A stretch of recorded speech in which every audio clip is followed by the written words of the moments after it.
Jadi kita nak bersama dengan dua individu untuk kita berbicara mengenai industri perhotelan antara inisiatif dan juga inovatifnya, iaitu Datuk Zazal Nizam Zainon, Ahli Majlis Rumah Prihatin Grand Seasons, dan juga Encik Badrul Rizal Baharudin, Pengurus Besar Royal Chulan Kuala Lumpur, bersama kita secara panggilan video. Assalamualaikum, selamat pagi.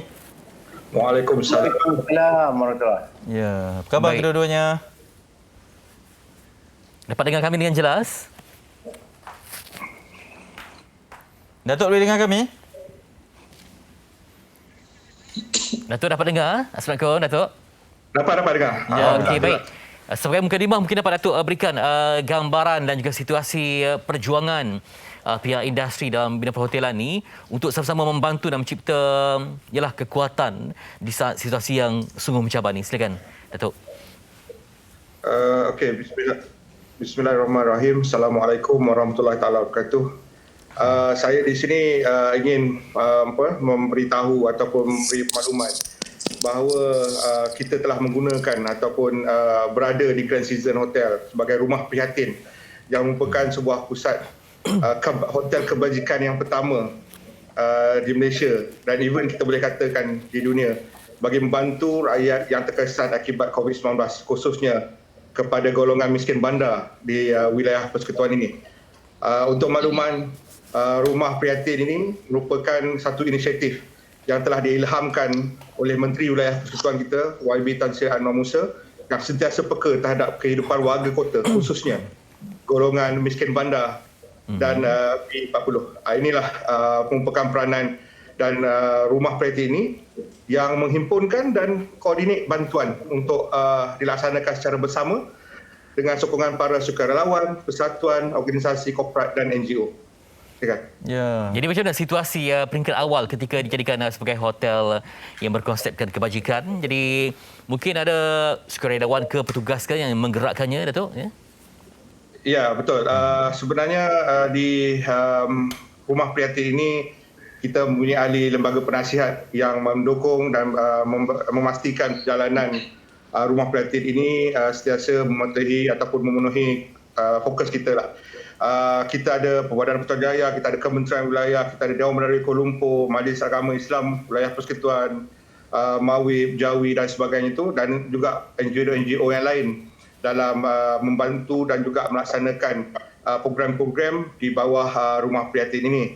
Inilah peranan-peranan kita gemelingkan dan semua ini kita saya ingatkan di sini bahawa menyatakan di sini bahawa ia tidak menggunakan sebarang peruntukan kerajaan dan sebaliknya ditekan secara holistik dengan pembabitan pegawai, agensi kerajaan bersama-sama dengan sukarelawan dan juga syarikat-syarikat korporat. Ya, sangat menarik. Encik Badrul, mungkin kita nak kongsikan juga berkaitan dengan antara inisiatif yang dilaksanakan di Hotel Royal Chulan terutamanya dalam mendepani pandemik yang sangat mencabar ini. Ya, Assalamualaikum. Terima kasih. Secara khususnya ataupun secara umumnya Royal Chulan Hotel dan Resort ni terlibat secara langsung dengan menangani pandemik COVID-19 ni. Dalam konteks ni kita bekerjasama dengan Mega Klinik Zahran yang mana telah kita dapat juga sokongan daripada Kementerian Kesihatan, NADMA dan sebagainya untuk merealisasikan Hotel Royal Chulan Kuala Lumpur berada di tahap ataupun berada di orang kata dapat disustain dari segi kelangsungan ekonomi lah. Yeah. Jadi dalam konteks itu juga kita bekerjasama untuk menempatkan pesakit-pesakit ataupun kategori 1 dan kategori 2 pesakit COVID-19 ni. Dia kalau masuk kategori 3 dan 4 ni kita terpaksa refer kepada hotel kepada hospital lah. Jadi dari situ kita dapat menangani lah sedikit sebanyak, kita lebih lagi dapat menangani orang yang kata nak mengasingkan diri daripada keluarga diorang kan. Jadi diorang dapat duduk di Hotel Royal Chulan dengan kaedah dengan yang ada bantuan daripada Mega Klinik Zahran, dengan ada doktornya, ada pegawai-pegawai kesihatan yang bertugas dan sebagainya. Yeah. Jadi segi individu yang membantu ini, adakah juga sepenuhnya pekerja hotel atau bagaimana? untuk barangkali mengasah kemahiran mereka beradaptasi dengan situasi. Kalau dulu mungkin kerjanya di portfolio lain, kali ini terpaksa gembling tenaga baru, cipta kemahiran baru dalam bidang ini. Mungkin dapat komen sikit? Agak kurang jelas dia punya soalan tu, dia breaking. Okey, baik. Sebelum ni petugas hotel kan pelbagai bahagian departmen. Jadi mungkin disebabkan fungsi hotel telah pun sikit berubah, tumpu kepada kebajikan. Jadi pastinya staf juga dituntut untuk berubah mengikut keperluan semasa. Mungkin Cik Badrul dapat komen sikit. Okey, ya. Sebenarnya kita ni kita ni adalah hospitality industry, iaitu hotel. Yang mana kita menempatkan pelancong-pelancong yang dari dalam ataupun dari luar. Jadi kita perlu ambil inisiatif ini untuk jadikan satu tempat yang mana kita boleh terus beroperasi seperti biasa. Jadi kita ambil collaboration dengan Mega Klinik Zahran ni. Jadi kita semua pendekatannya semua yang kita ambil adalah mengikut SOP-SOP yang tertentu yang telah ditetapkan oleh pihak kerajaan dan juga pihak KKM. Yang mana Mega Klinik Zahran adalah mempunyai kepakaran yang tersebut. Jadi kita ada services dan Mega Klinik Zahran dia ada kepakaran dari segi medical. Ya. Datuk Nizam, dari sudut pengurusan bidang perhotelan ini mungkin satu cabang yang sedikit berbeza lah kan, tetapi mungkin dari sudut persediaan, pengurusan pekerja-pekerjanya dengan cabaran yang baru ini mungkin boleh kongsikan juga? Okey, sebenarnya memang agak mencabar dan kita wujudkan rumah prihatin ini dalam masa yang singkat. Semuanya tidak dapat kita laksanakan dengan kerjasama daripada semua pihak, terutama sekali daripada partner-partner kita, daripada agensi-agensi kerajaan, dan juga yang paling penting sukarelawan serta badan-badan yang bersama-sama dengan kita dalam melaksanakan program-program ini. Jadi kerana penggembelingan semua tenaga ini, kita dapat wujudkan rumah prihatin ini. Dan inilah satu aspek yang mana kita tanpa mengira latar belakang, sama ada kaki tangan kerajaan, sukarelawan, badan-badan NGO bersama-sama untuk menyediakan. Tambahan pula kita beroperasi di grand season yang mana kalau seperti mana yang Tuan tadi beritahu bahawa ini adalah hospitality punya function dan kita bersama-sama lah menggunakan dapur yang ada, central kitchen yang ada, bilik penginapan yang ada untuk tujuan kebajikan itu tersebut. Ya, samping pematuhan SOP yang ketat oleh kerajaan Datuk. Betul. Jadi macam mana melihat bahawa ternyatalah pandemik ini memberi satu pengajaran yang penting supaya kita sentiasa bersedia beradaptasi mengikut keperluan dan juga mungkin ini juga menjadi satu lagi sumbangan CSR yang besar untuk masyarakat. Silakan. Mungkin Cik baru dapat komen sikit.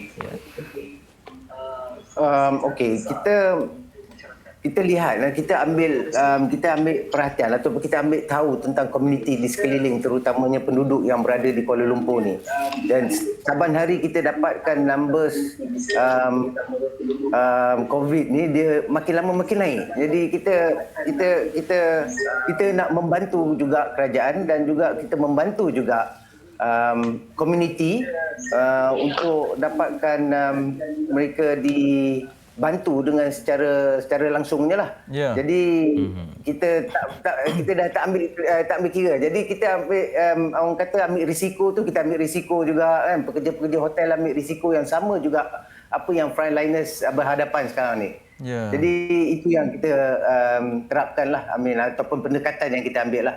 Ya, Datuk Nizam, mungkin boleh kongsikan terlebih dahulu bercerita mengenai numbers ni.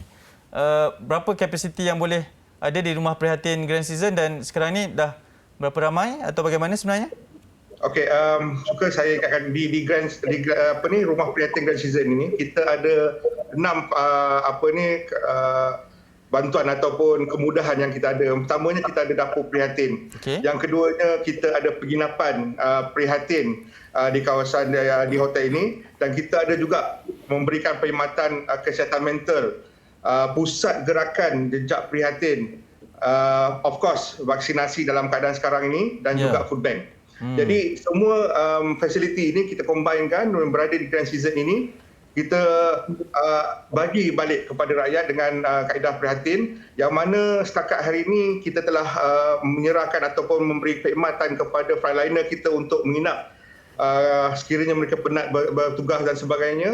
Dan ikutkan pada data yang telah kita ada buat masa ini, lebih 30 bilik telah digunakan untuk tujuan tersebut, untuk tujuan rehatnya frontliner dan juga sebagainya. Dan di dapur prihatin juga kita telah menyediakan lebih kurang 6,000 makanan kepada frontliner, kepada golongan-golongan miskin, gelandangan, petugas-petugas barisan harapan dan juga musafir. Ini semua yang kita laksanakan. Di peringkat vaksinasi, kita telah vaksinkan lebih lagi daripada 5,000 orang di kawasan Grand Season ini sendiri. Wow, menarik. Baik, Itu dia. terima kasih Datuk. Semoga terus memberikan yang terbaik untuk rakyat sekeliling. Ya. Dan moga-moga kita doakan semoga keadaan kembali pulih dan industri hotel dapat bernafas dan memberikan peranan untuk pelancongan negara. Betul. Terima kasih untuk Datuk Zazal Nizam Zainun, Ahli Majlis Rumah Prihatin Grand Season, dan juga Cik Badrul Rizal Harudin, Pengurus Besar Royal Chulan Kuala Lumpur, yang berkongsi suasana baru Betul. di hotel.